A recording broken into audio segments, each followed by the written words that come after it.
Hermanos, que Dios les bendiga en esta noche. Amén. Primeramente quiero darle gracias a Dios por esta oportunidad que se me ha dado de exponer el punto número 2, que se titula La respuesta de Jesús. Santo, aleluya. Inciso A, una declaración inesperada. Esto lo podemos ver en Marcos capítulo 5, versículo 37 al 40. Si me acompañan, por favor, hermano.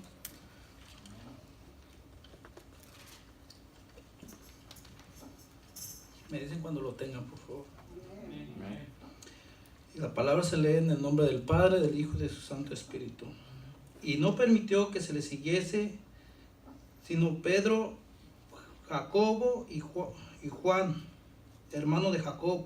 Y vino a la casa del principal de la sinagoga, y vio el alboroto y a los que lloraban y se lamentaban mucho. Y entrando les dijo: ¿por qué lloráis? ¿Por qué alborotáis y lloráis? La niña no está muerta, sino duerme. Y se burlaban de él. Mas él, echando fuera a todos, tomó al padre y a la madre y a la niña y a los que estaban con él, y entró donde estaba la niña. Mire cómo las personas se burlaban de él.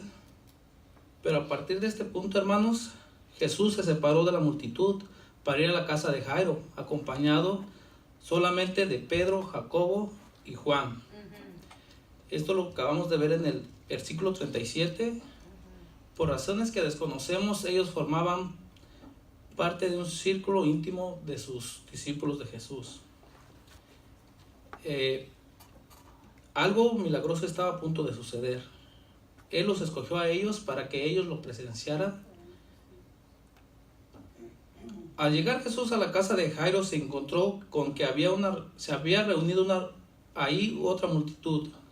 Versículo 38. Como era costumbre en aquellos tiempos, ya se había contratado plañideros en preparación para el funeral. Muchos de ustedes se preguntarán qué es plañideros. Plañideros eran personas a las cuales se les contrataba para ir a lamentarse en aquellos tiempos, ¿verdad? Para dar consuelo a los familiares del difunto, ¿verdad? Esto ayudaría a consolar a la familia, como lo acabo de explicar, hermanos. Puesto que Jairo tenía una importante posición en la sinagoga,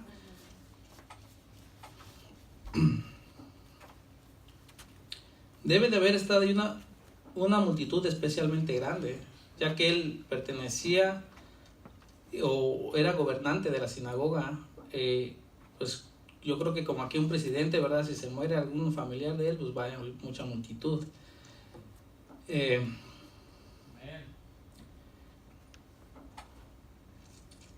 Especialmente grande de plañideros. Al entrar a la casa, Jesús observó la conmoción e hizo una asombrosa declaración.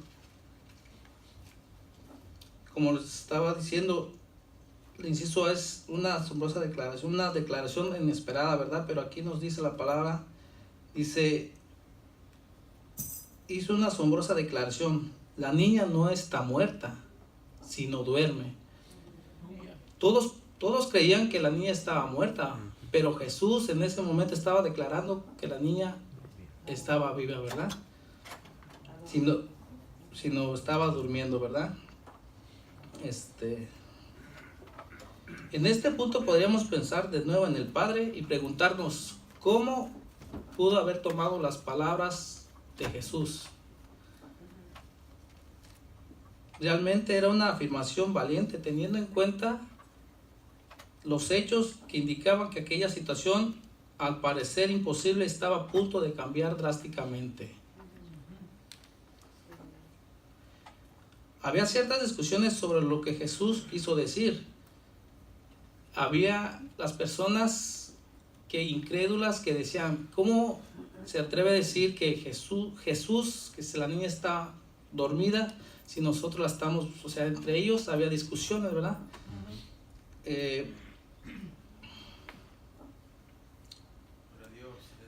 Hay quienes enseñaron a la niña solo había caído en un estado comastoso, y el Señor que lo sabe todo, lo sabía. Sin embargo, el relato de Lucas nos aclara que la niña estaba realmente muerta.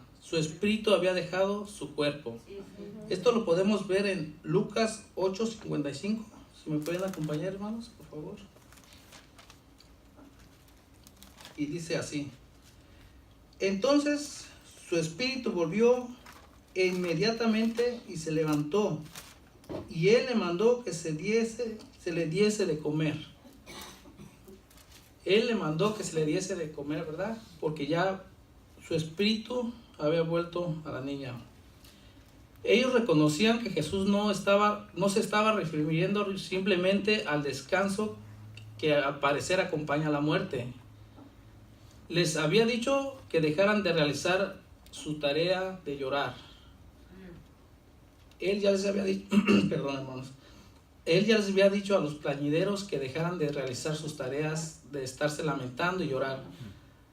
Al decir lo que les dijo, él estaba declarando que la niña volvería a la vida, ¿verdad? Aquí vemos que Jesús ya les había dicho a todos los plañideros que dejaran de hacer todo lo que ellos hacían, ¿verdad? Porque el poder de Dios es grande y él está a punto de hacer el gran milagro, ¿verdad? Amén. Inciso B, hermano, una asombrosa reunión. Esto lo podemos ver en Marcos 5:41, del 41 al 43. Ahí mismo, hermanos. Y dice así: y tomando la mano de la niña, le dijo, Talita cumi, que traducido es niña, a ti te digo, levántate. Y luego la niña se levantó y andaba, pues tenía 12 años, y se espantaron grandemente. Aquí podemos ver que la multitud se espantó al ver cómo la niña, de estar tendida, se levantó, ¿verdad? Porque Jesús le dio vida, le dijo, levántate y anda. Al momento que la niña se levantó, caminó hacia Jesús, ¿verdad? Después de afirmar que la niña solo estaba durmiendo, Jesús despidió a todos los plañideros. Solo quedó él, los padres y los 3 discípulos y la niña. Esto lo acabamos de leer, hermanos, aquí mismo en Marcos, versículo 40. Entonces, tomando a la niña por la mano, le dio una asombrosa orden, que en Marcos tradujo del arameo al lenguaje de aquellos tiempos, entre judíos. Le dio la orden que se levantara. Levántate, tú que duermes. El Señor la había vuelto a la vida. Amén. La despertó. Aleluya. Y la niña se levantó de inmediato. La muerte se convirtió en vida. Miren qué grande es el poder de Dios. La muerte se convirtió en vida, hermanos. Los milagros de Jesús no nos dejan de sorprender, ¿verdad? La verdad es que observe que ella no solo volvió a la vida, sino que Jesús le devolvió la fuerza a su cuerpo, hasta el punto que se puso de pie y caminó. Él le volvió no solo la vida, sino la fuerza a sus nervios, a su carne, a sus músculos, hasta el punto que caminó. ¿No es de sorprendernos esto, hermanos?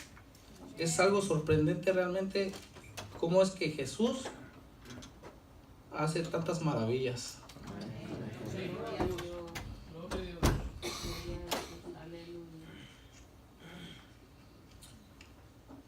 Los que estaban presentes se quedaron atónitos.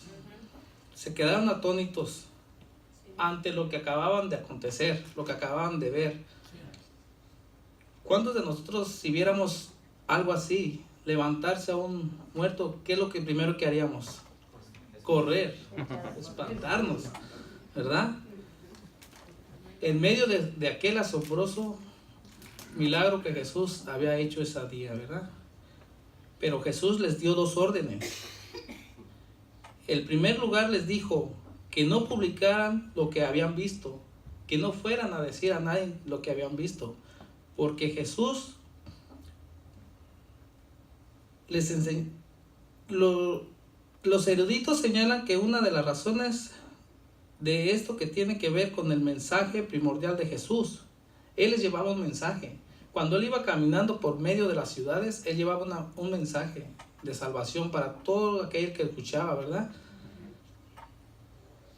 El Mesías, él estaba proclamando la venida del reino de Dios, el Mesías, nuestro Salvador.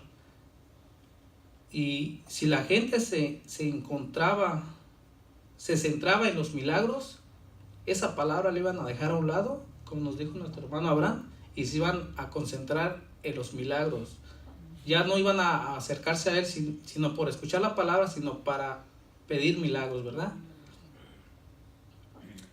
Se estarían desviando de aquel mensaje que Jesús les estaba dando, porque Jesús les estaba llevando el mensaje que Dios, el Mesías, era su Salvador, ¿verdad?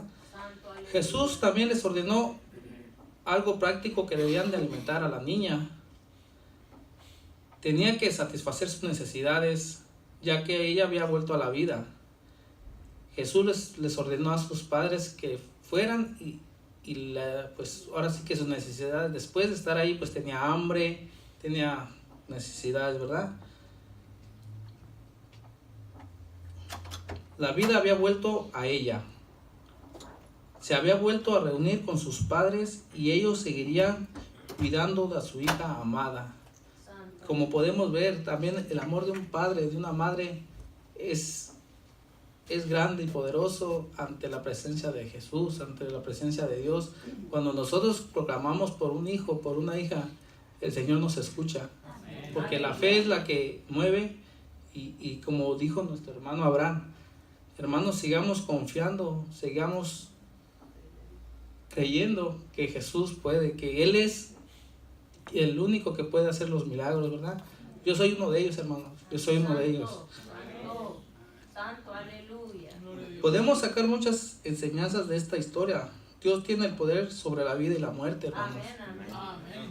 Y por tanto, sobre todos los aspectos de nuestras vidas, en este mensaje de la gran paz y de esperanza, pero también nos llama a recordar que Dios es nuestro soberano. Sí. Debemos vivir a la luz de la realidad, de que Él es quien nos crió.